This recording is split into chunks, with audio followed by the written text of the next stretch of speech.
Què tal? Ben tornats. Avui faré un vídeo molt curtet, molt curtet, parlant, però sense cap mena de turra, d'Eurovisió. Us prometo que no hi haurà turra, cap mena de turra. De fet, mai he volgut fer un vídeo parlant d'Eurovisió perquè em fa una miqueta de mandra el rotllo aquest de «Oh, analitzo la cançó d'Islàndia!» «Oh, sí, doncs està sonant... Sona guai, però té uns ritmes que no sé què...» No és el meu rotllo. És que no en sé de música, vull dir, no en tinc ni idea de música, és una cosa que encara he d'aprendre, però tampoc cal que sapiguem de tot, no?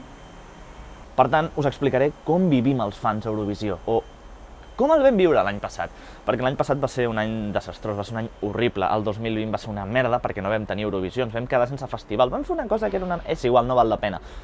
Però què vam fer els fans? Què vam fer els fans? Vam recuperar Eurovisió. Entre els eurofans ens passem mesos parlant de les cançons. Ah, ja han escollit la d'Albània, i sí, Romania també ha presentat la seva. Oh, sí, Estònia ha presentat ja les 24, que una d'aquestes serà la bona.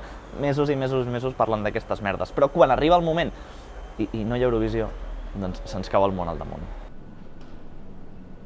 I en un d'aquests grups de WhatsApp va sorgir una idea que és coi, si no hi ha festival, muntem el nostre propi festival. I vam fer una gala en què vam votar entre nosaltres i vam decidir quin era el país guanyador i va guanyar Rússia.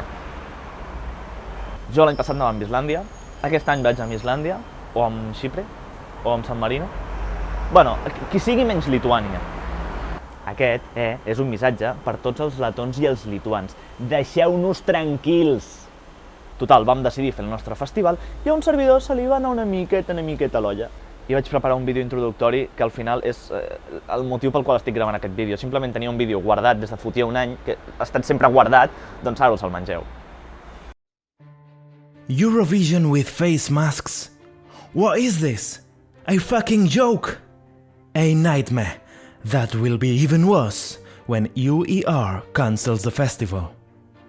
We've seen nothing but old editions since that day, even the worst ones. Or the oldest ones. During this lockdown, we've almost gone mad. We've exercised. We've cooked. We've cleaned things that never even get dirty. And we got excited again with Eleni Ferreira. But the day has finally come to regain sanity. Today, we will have Eurovision. Today, we can vote. The most onanistic Eurovision begins. BTV, start voting now.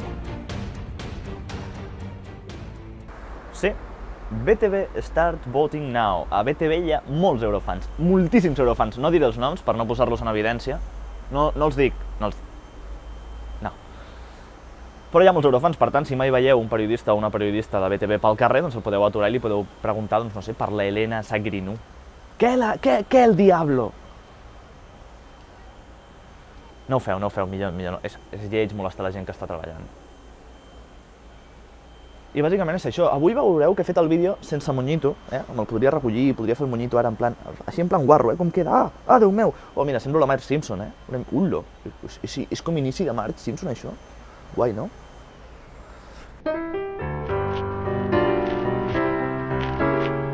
En la meva primera producció eurovisiva tenia el cabell curt i això és un error, perquè tothom sap que per anar a Eurovisió s'ha de tenir el cabell llarg i poder fer-ho del ventilador, que és el meu objectiu a la vida.